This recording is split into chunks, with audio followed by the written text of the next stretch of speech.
একটা প্রশ্ন এসেছে, যাক অনেকদিন পর একটা প্রশ্ন আসলো, হ্যাঁ, যে হ্যাঁ ভোট দিবে না না ভোট দিবে। আচ্ছা, সুবহানাল্লাহ। দেখেন, হ্যাঁ না দুইটা অপশন আছে কি নাই? অপশন যখন দুইটা আছে, এখন সবাই তো বলছে, সরকারও চাচ্ছে হাতে ভোট দেওয়া হোক, হাতে ভোট দিলে দেশের ফায়দা হবে, নাতে ভোট দিলে দেশের উন্নতি বাধাগ্রস্ত হবে। সরকারও বলছে হাতে দিলে দেওয়া উচিত, উৎসাহ দিচ্ছে। অনেক দলকে দিয়ে বলানো হচ্ছে, বা অনেক দল নিজেরাও স্বতঃস্ফূর্ত বলছে হাতে ভোট দেওয়া হোক। কিন্তু অপশন যখন দুইটা আছে, এর মানে নাতে ভোট দেওয়ার অধিকার আছে কি নাই? আছে, নাহলে তো আর দরকার নেই ভোটের। হ্যাঁ না দুটো যখন আমাকে দেখাচ্ছেন যে হাতে ভোট দাও বা নাতে ভোট দাও, এর মানে অধিকার দেওয়া আছে সরকারের পক্ষ থেকে। আপনি নাতেও দিতে পারেন, হাতেও দিতে পারেন। নাতে দিলে এটা অপরাধ হবে না, দণ্ডনীয় অপরাধ হবে নাকি নাতে দিলে? তাহলে আর হ্যাঁ না দুইটার ভোট অপশন রাখলো কেন? আপনি বুঝতে হবে আপনি কি করবেন। বাধ্য হয়ে দিবেন না ভোট, নিজেকে বাধ্য মনে করবেন না যে আমাকে হাতেই দিতে হবে। বাধ্য করে না কেউ আপনাকে, কিন্তু এক ধরনের যন্ত্রণায় ফেলেছে আমাদেরকে। নির্বাচন কমিশন হোক, সরকার হোক, বিদেশিরা হোক, আমাদেরকে এক ধরনের কিসের মধ্যে ফেলেছে? যন্ত্রণায়, পেরেশানিতে ফেলেছে। দেখেন, একটা প্রশ্ন, কথার কথা, একটা বুঝার জন্য একটা প্রশ্ন আপনি করলেন, ঢাকা এটা কি বাংলাদেশের রাজধানী না ইন্ডিয়ার রাজধানী? টিক চিহ্ন দিবেন, আপনি হ্যাঁ বা না বলবেন। কি বলবেন? হ্যাঁ। ঠিক আছে, বাংলাদেশ ইন্ডিয়ার রাজধানী, হ্যাঁ বা না কি বলবেন? না। এখন আপনাকে প্রশ্ন করে, ঢাকা দিল্লি এটা বাংলাদেশের রাজধানী না, কি বলবেন? ঢাকা এবং দিল্লি বাংলাদেশের রাজধানী, দিল্লি এবং ঢাকা ইন্ডিয়ার রাজধানী। কি বলবেন আপনি কোন? তো এখানে যে এরকম করে রেখেছে 5-6টা জিনিস, আপনি হ্যাঁ বললে সবগুলোকে হ্যাঁ বলবেন, না বললে সবগুলো কি বলবেন? কেন অপশন নাই? কেন 5টাকে আলাদা আলাদা ভোট নেন? আপনাদের কি সিলের টান পড়ছে না কালি কাগজ না কিসের টান পড়লো? 6টা জিনিসের উপর একসাথে বললে হ্যাঁ, আর নয় না বললে 6টার উপরে কটা? মোট কটা? 5টা? 8টা? আচ্ছা যাই হোক, যে কটার উপরেই সবগুলোর উপর হ্যাঁ বললে সবগুলোর উপরে হ্যাঁ, না বললে সবগুলোর উপরে কি না? কেন আলাদা আলাদা করে বলেন না কেন? এখন তো মানুষকে মুসিবতে ফেললেন। সে আপনার 4 কথা বা 5 কথা বা যত কথাই আছে, কথার কোনোটার সাথে একমত, কোনোটার সাথে কিনা একমত না। আলাদা আলাদা থাকলে সে আলাদা আলাদা উত্তর দিত, একটাতে দিত হ্যাঁ, একটাতে দিত না। এখন আপনি তাকে বাধ্য করলেন, হ্যাঁ বললে সবগুলোর উপরে বলো, না বললে সবগুলোর উপরে বলো। আমি তো সবগুলোর উপরে হ্যাঁ বলতে পারছি না, আমি তো সবগুলোর উপরে নাও বলতে পারছি না। কেন আমাকে বাধ্য করা হলো?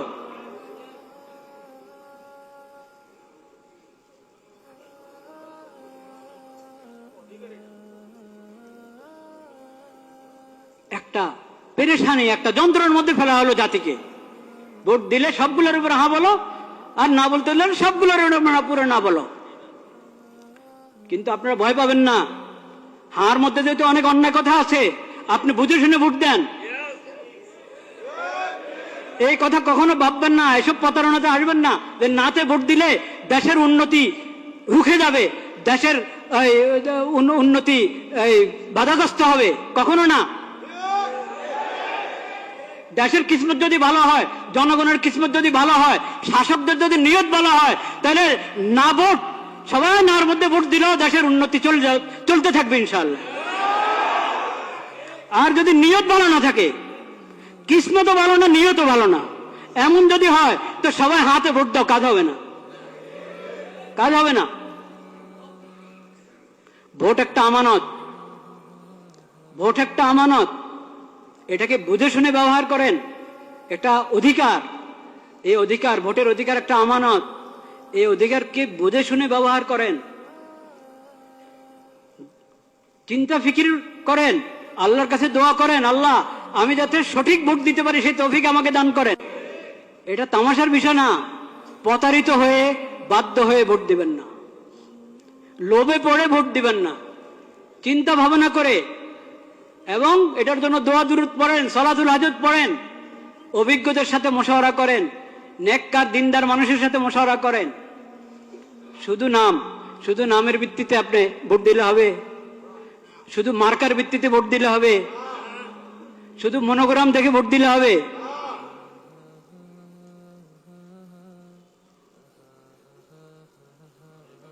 এটা হবে না। চিন্তা ভাবনা করতে হবে। শুধু নাম দিয়ে প্রতারিত হবেন না। ইসলামের নাম ব্যবহার করা হচ্ছে, অনেক দলে ইসলামের নাম ব্যবহার করেছে। তারপর এখন আপনি বলবেন ইসলাম, যেহেতু ওনারা ইসলামের নাম নিয়ে রাজনীতি করছে, ইসলামের নাম নিয়ে ভোটে দাঁড়িয়েছে, নির্বাচন করছে, তাহলে চোখ বন্ধ করে ওদেরকে ভোট দাও। এই কথা বলার সুযোগ নাই, এই কথা বলার সুযোগ নাই। কারণ ইসলামের নাম ব্যবহার করছি আমি, আমার দলের মধ্যে ইসলামের নাম আছে, কিন্তু ইসলাম আসলে কি আমি ইসলাম বাস্তবায়ন করার জন্য মানুষের প্রতিনিধি হতে যাচ্ছি?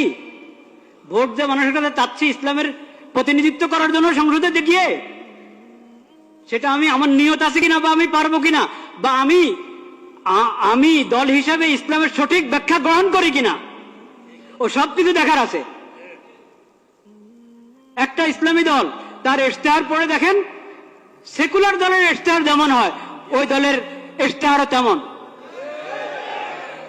ওই ইশতেহার তো বড় কিছু না, আসলে ইশতেহার তো আসলে বড় কিছু না যে শুধু ইশতেহার দেখেই কাউকে ভোট দেওয়া যায়।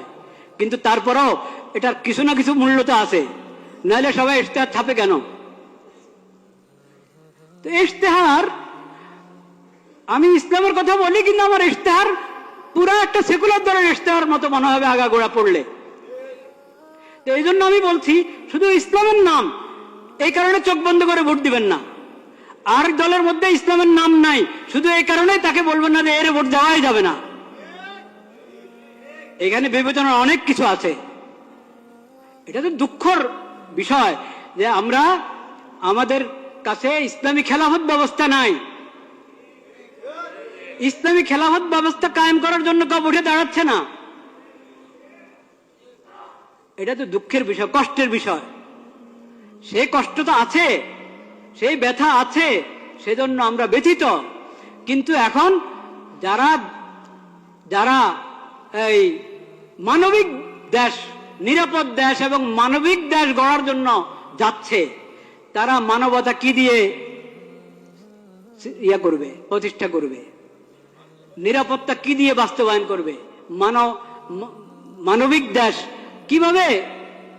মানবতা, কোন মানবতা? পশ্চিমাদের মানবতা না ইসলামী মানবতা? তো ইসলামের কথা, ইসলামী মানবতার কথা আপনি বলছেন না। ইসলামী মানবতার কথা বলছেন না। যে মানবতা ইসলাম এবং কোরআনের মাধ্যমে পাওয়া যায়, নবীজির সিরাতের মাধ্যমে পাওয়া যায়, সেটা তো আপনি বলছেন না। মানবিক বাংলাদেশ, নিরাপদ বাংলাদেশ, এটা যে কোনো সেকুলার দ্বারা বলতে পারে। এই জন্য শুধু মনোগ্রামের মধ্যে কোন আয়াত লেখা আছে, শুধু মার্কাটা আরো আকর্ষণীয়, দলের নামটা আকর্ষণীয়, এই কারণে প্রতারিত হয়ে, প্রভাবিত হয়ে ভোট অধিকার ব্যবহার করবেন না। ভোট অধিকার ব্যবহার করতে হলে আপনাকে অনেক চিন্তা ভাবনা করতে হবে, অনেক দোয়া করতে হবে আল্লাহ দরবারে, আল্লাহ আমাকে সঠিক ফয়সালা করার তৌফিক দান করো। আর বিশেষভাবে আমি আগেও বলেছি এই দোয়া করেন, এবং এখনো বলছি দোয়া করেন। সেই দোয়া হলো, আল্লাহ যার অন্তরে আপনার ভয় নাই, যাদের অন্তরে আপনার ভয় নাই, আখিরাতের হিসাব দেওয়ার চিন্তা নাই, আপনার মাখলুকের প্রতি যাদের অন্তরে দয়া মায়া নাই, আল্লাহ তাদের হাতে দেশের ক্ষমতা দিয়েন না। যাদের অন্তরে আপনার ভয় আছে, আখিরাতে আপনার সামনে দাঁড়ায় হিসাব দিতে হবে, এই ফিকির যাদের মাথায় আছে, এবং আপনার মাখলুকের প্রতি, আল্লাহর বন্দাদের প্রতি যার অন্তরে দয়া মায়া আছে, ইয়া আল্লাহ তাদের হাতে আপনি ক্ষমতা দেন। এই দোয়া করতে কোনো সমস্যা আছে? কোন দলের নামে নিলাম না আমি, কারণ আমার আল্লাহ সবচেয়ে বেশি জানেন, বাস্তব কথা আল্লাহ জানেন কার হাতে ক্ষমতা গেলে তারা উম্মতের জন্য, আল্লাহর বান্দাদের জন্য, দেশের জন্য কল্যাণকামী হবে, এটা আল্লাহ সবচেয়ে কি জানেন, ভালো জানেন। আল্লাহর হাওলা করে দিলাম, আল্লাহ তাদের হাতে দেন। যারা আখিরাতমুখী, আখিরাতের ফিকির আছে, আপনার ভয় আছে তাদের অন্তরে, আপনার মাখলুকের প্রতি যাদের অন্তরে দয়া মায়া আছে তাদের হাতে ক্ষমতা দেন। যারা আপনার ভয়ও তাদের অন্তরে নাই, আখিরাতে আল্লাহ আপনার সামনে দাঁড়ায় হিসাব দিতে হবে এই ফিকিরও তাদের নাই, আপনার মাখলুকের প্রতি দয়া মায়াও নাই, হ্যাঁ, ইয়া আল্লাহ তাদেরকে আপনি ক্ষমতা দিয়েন না।